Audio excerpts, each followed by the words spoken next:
Benin, Rekia Madougou est décidé à donner le tournis à Patrice Talon, publié le 14 janvier 2023 par Miadjo depuis la prison de Misrete où elle est incarcérée depuis 10 mois pour des faits de terrorisme. Dame Rekia Madougou est décidé à donner le tournis à Patrice Talon. Malgré les rigueurs de la vie carcérale, l'égérie de Forgues Gnassingbé semble garder le moral intact.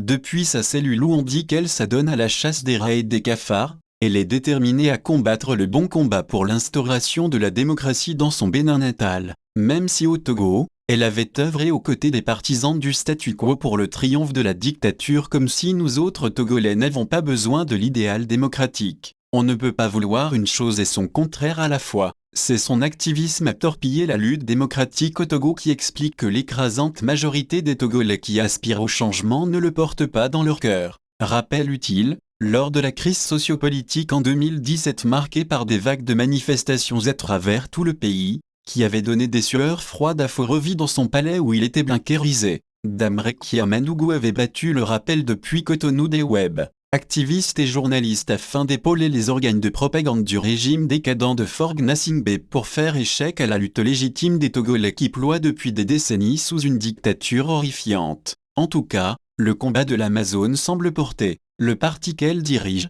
les démocrates, LD, aurait fait une percée remarquable lors des élections législatives du 8 janvier 2023. Depuis la prison de Misrete, elle n'a pu s'empêcher de frétiller de joie. La visite de l'un de mes avocats ce jour 9 janvier m'a été d'un goût particulier, en ce qu'il est porteur de l'information que j'attendais de tout mon cœur, a fait poster Dame Rekia tout sur sa page Facebook, avant de s'offrir une comparaison osée avec l'ANC, le parti de l'icône de la lutte anti-apartheid, Nelson Mandela. Le 8 janvier 1912, naissait l'ANC. Ce parti politique sud-africain qui s'était fixé comme objectif la lutte contre les discriminations raciales et les exclusions, deviendra célèbre en tant qu'instrument de lutte de l'illustre Nelson Mandela. Plus d'un siècle plus tard, jour pour jour, le combat contre l'exclusion et les discriminations, porté par le parti Les Démocrates, LD, sur le même continent, marque un tournant décisif au Bénin. Dame Nature dévoile ainsi une sacrée cohérence,